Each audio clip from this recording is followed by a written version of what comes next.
जहां एक तरफ जियो के निवेशकों के लिए खुशी की खबर इंतजार कर रही है, वहीं जियो ग्राहकों के लिए यही खबर बुरी भी साबित हो सकती है। दरअसल साल की शुरुआत में रिटेल निवेशक साल के सबसे बड़े आईपीओ का इंतजार कर रहे हैं, क्योंकि रिलायंस जियो जल्द ही आईपीओ के लिए तैयार है और साल के फर्स्ट क्वार्टर में इसके आने की उम्मीद है। वहीं दूसरी तरफ खबर है कि इसी आईपीओ की वजह से जियो ग्राहकों का मोबाइल बिल बढ़ सकता है और न सिर्फ जियो मोबाइल ग्राहकों पर इस आईपीओ का असर होगा, बल्कि अन्य टेलीकॉम सर्विस यूजर्स पर भी इस महंगाई की मार का असर पड़ सकता है। क्या है वजह, आइए जानने की कोशिश करते हैं इस रिपोर्ट में। दरअसल जेएम फाइनेंशियल इंस्टीट्यूशनल सिक्योरिटीज की एक ताजा रिपोर्ट के मुताबिक जियो के आईपीओ और आने वाले समय में टैरिफ हाइक की योजना से पूरा टेलीकॉम सेक्टर अगले कुछ महीनों में 15% तक टैरिफ बढ़ा सकता है। जेएम फाइनेंशियल ने अपनी लेटेस्ट स्टडी में कहा है कि जियो का आईपीओ, जिसकी 2026 के शुरुआती महीनों में आने की उम्मीद है, टैरिफ बढ़ोतरी की संभावना को मजबूत बना रहा है। रिपोर्ट में जियो की इक्विटी वैल्यू करीब $140 बिलियन अनुमानित है और इसकी एंटरप्राइज वैल्यू करीब $153 बिलियन बताई जा रही है। वहीं ये रिपोर्ट ये भी बताती है कि 5G नेटवर्क का काम अब काफी हद तक पूरा हो चुका है, इसलिए भविष्य में नेटवर्क संबंधित खर्च कम होंगे, मतलब कंपनी अपने फाइनेंस को मजबूत कर पाने की स्थिति में होगी।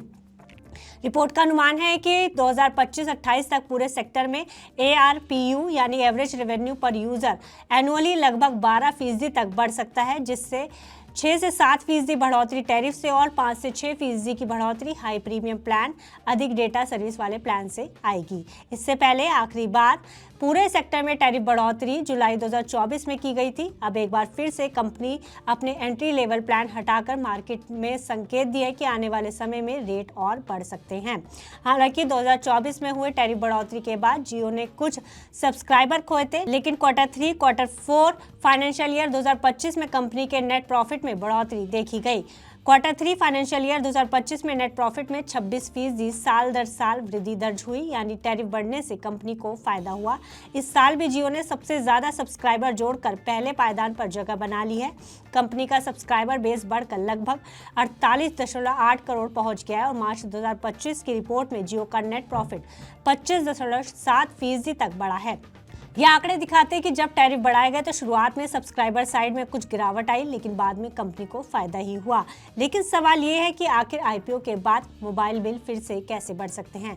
दरअसल कंपनी ने 5G नेटवर्क के लिए भारी निवेश किया है और अब कहा जा रहा है कि 5G रोल आउट मुख्य रूप से पूरा हो चुका है, मतलब भविष्य में नेटवर्क संबंधित खर्च कम होंगे।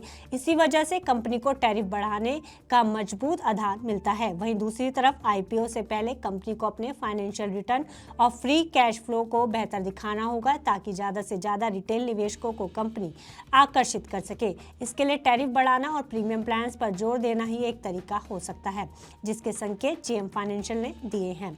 जेएम फाइनेंशियल की ये रिपोर्ट कहती है कि भारत में एवरेज रेवेन्यू पर यूजर अभी बहुत कम है और बढ़ती लागत, बदलाव और निवेश के लिए कंपनियों को लॉन्ग टर्म में बैलेंस इनकम चाहिए।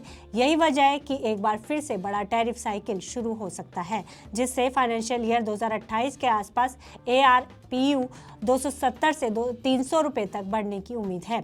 जैसे जैसे लोग ज्यादा data, 5G service, broadband, home internet आदि चाहते हैं, कंपनियां उन सर्विसेज पर प्रीमियम चार्ज कर सकती हैं। ऐसे में बाकी कंपनियां भी यही राह चुन सकती है और उनके टैरिफ प्लान्स पर भी बड़ी कीमतों का असर दिख सकता है। जियो समेत एयरटेल और कई कंपनियों ने अपने सस्ते मोबाइल प्लान्स पूरी तरह से बंद कर दिए हैं। ऐसे में महंगाई की मार हर मोबाइल यूजर पर पड़ना तय है। फिलहाल इस खबर में इतना ही। आप बिजनेस से जुड़ी अन्य खबरों के लिए देखते रहिए मनी 9।